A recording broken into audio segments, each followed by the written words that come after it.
আজ বাংলায় মেয়েদের উপরে এরকম অত্যাচার হচ্ছে কেন? হাসপাতালের মধ্যে কর্মরত অবস্থায় মহিলা ধর্ষিতা এবং খুন হয়ে যাচ্ছে। মনে রাখবেন, অন কলে ছিল সেই ডাক্তার, কর্মরত অবস্থায় একজন মহিলা ধর্ষিতা এবং খুন হয়ে গেল মানুষের সেবা করতে করতে হাসপাতালের মধ্যে।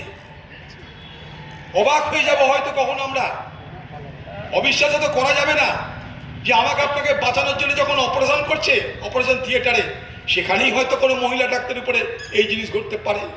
আমাকে বাঁচাবে কি? তখন সে নিজে বাঁচার চেষ্টা করবে। যত শুনছি তত অবাক হচ্ছি যে মহিলা ডাক্তারটাকে হত্যা করা হয়েছে, ধর্ষণ করা হয়েছে নৃশংসভাবে। সে 36 ঘন্টা পর ঘুমাতে গেছিল, 36 ঘন্টা ধরে লাগাতার সে রুগীদের সেবা করেছে। তারপর সেই বিশ্রাম তার কাল হলো এক সিভিক ভলেন্টিয়ার এসে পুলিশের তথ্য অনুযায়ী তাকে ধর্ষণ এবং খুন করে দিল। শুধু একটা সিভিক ভলেন্টিয়ারের এত ক্ষমতা হবে কি? না গোটা সিস্টেমটাই পচে গেছে কোনটা? শুধু তাই নয়, তার পরের দিন ভাতারে বর্তমানে আরেকটা মহিলা নার্সকে সিভিক ভলেন্টিয়ার ধমকাচ্ছে, কথা না শুনলে আরজিকর হয়ে যাবে। অদ্ভুত ব্যাপার।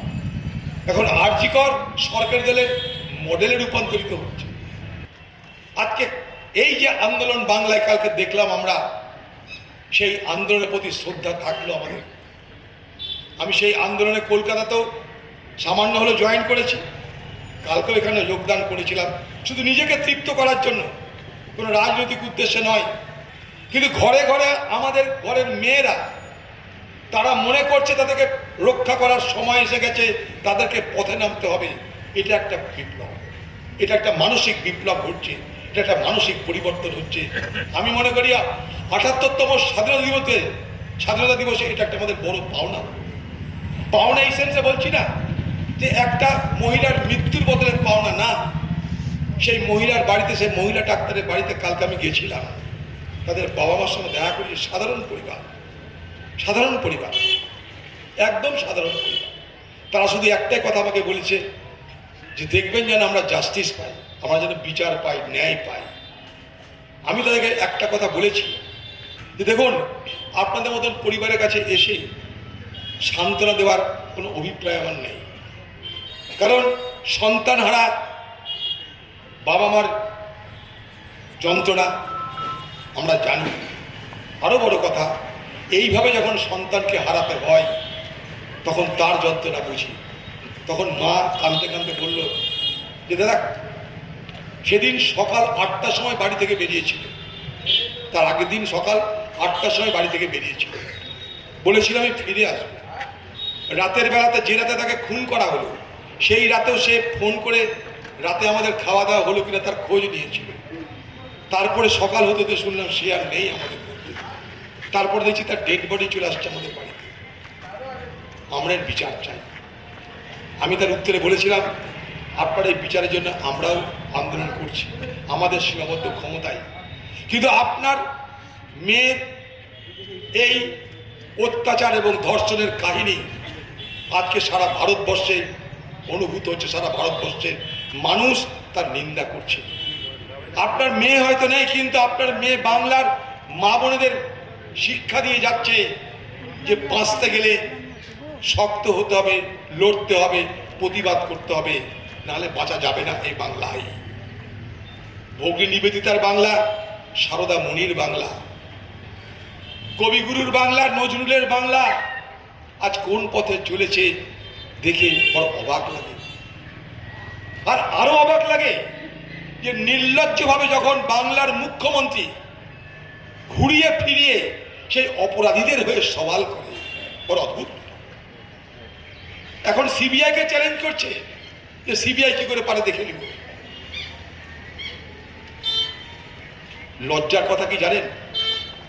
সেই পরিবারের কাছে গিয়ে এই বাংলার মুখ্যমন্ত্রী, যে একজন মহিলা, ব্যাপারটাকে ধামাচাপা দেওয়ার জন্যে আর বেশি বাড়াবাড়ি না করার জন্যে প্রথম অফার করলো 10 লাখ টাকা।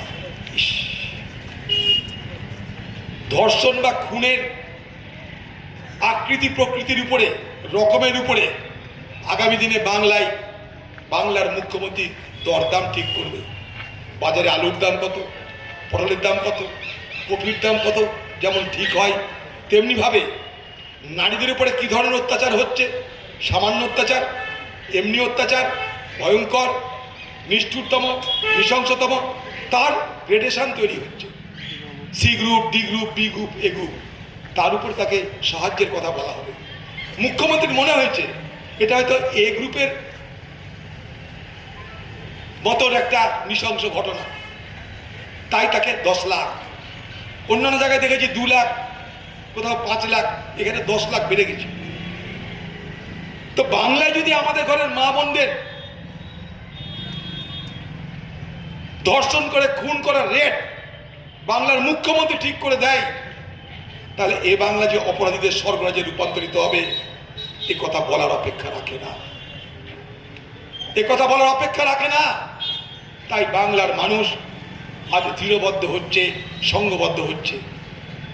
আজকে বাংলার মা বোনেদের ঐক্যতান, তাদের দৃঢ়তা সারা বাংলাকে আগামী দিনে নিশ্চয়ই জাগিয়ে তুলবে।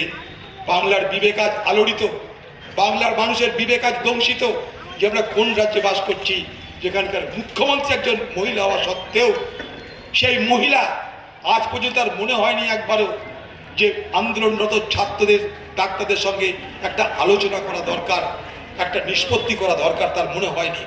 সে খালি নাটকবাজি করছে। পুলিশ বলছে আত্মহত্যা, পুলিশ তাড়াতাড়ি করে ডেড বডিটাকে পুড়িয়ে দেওয়ার চেষ্টা করছে, তার বাড়ির লোককে বিভ্রান্ত করছে। সে যে মুখ্যমন্ত্রী নিজে ময়দানে নেমে ব্যাপারটাকে ধামাচাপা দেওয়ার চেষ্টা করছে, সঙ্গে পুলিশকে নিয়ে গিয়ে মুখ্যমন্ত্রী নিজে বিষয়টাকে ধামাচাপা দেওয়ার চেষ্টা করছে, আপনারা দেখতে পেলেন। তাই এই বাংলার মানুষ, আমরা যে যেখানে যেভাবে থাকি না কেন, কাউকে ভালো লাগতে পারে, খারাপ লাগতে পারে, কিন্তু সব থেকে বড় কথা আমরা আমাদেরকে তো ভালোবাসি। আমাদেরকে ভালোবাসি মানে আমরা আমাদের মতন করে চলতে ভালোবাসি, আমরা আমাদের মতন করে জীবনের গান গাইতে ভালোবাসি, আমরা আমাদের মতন করে জীবনকে পরিচালিত করতে ভালোবাসি। আজকে সেই জায়গা যদি কেড়ে নিতে চাই, তাহলে মানুষ প্রতিবাদ করতেও ভালোবাসবে। হয়তো আজ তাদের নিজেদের দুর্বল মনে হচ্ছে, কিন্তু আজ যা দুর্বল, কাল তা সবল হবেই হবে, নাহলে ইতিহাসের গতিপথ থেমে যাবে, ইতিহাসের গতিপথ থেমে যাবে। অত্যাচারীরা, দুর্বিনীতরা এই পৃথিবীতে বারবার প্রমাণ করেছে যারা অত্যাচার করতে পারে। আবার এটাও মানুষ প্রমাণ করে দিয়েছে যে মানুষ অত্যাচারকে শেষ করে দিতেও পারে। তাহলে আজকের অত্যাচার, আজকের অহংকার, দম্ভ আগামী দিনের সমাপ্তি হবেই। বাংলার মুখ্যমন্ত্রী কেন জানি না, তিনি এরকম স্বপ্ন কেন দেখছেন যে পশ্চিমবঙ্গ বাংলাদেশ করার ইচ্ছা আছে আপনাদের? বড় অদ্ভুত ব্যাপার। বাংলাদেশ আলাদা রাষ্ট্র, কে বলছে? বাংলার মুখ্যমন্ত্রী।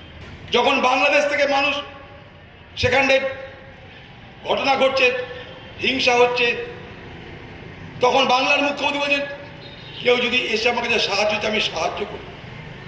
আজ বাংলাদেশকে দেখে আতঙ্কিত বাংলার মুখ্যমন্ত্রী, বাংলাদেশের ঘটনা থেকে আতঙ্কিত বাংলার মুখ্যমন্ত্রী। তাই বলছেন কি যে আপনাকে বাংলাদেশ ঘটাতে চাইছেন, আমি করতে দেব না।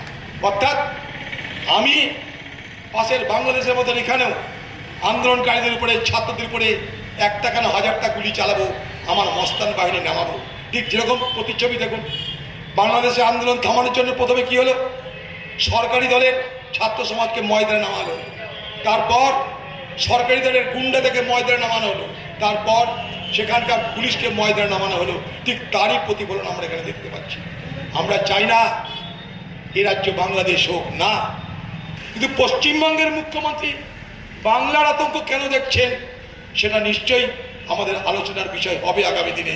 কারণ উনি জানেন আজ যে অত্যাচার করছে সেটা অন্যায়, আজ যে অপরাধ করছে সেটা অন্যায়। আগামী দিনে এর বিচার, এর প্রতিকার বাংলার মানুষ করবে। জয় হিন্দ বাংলা।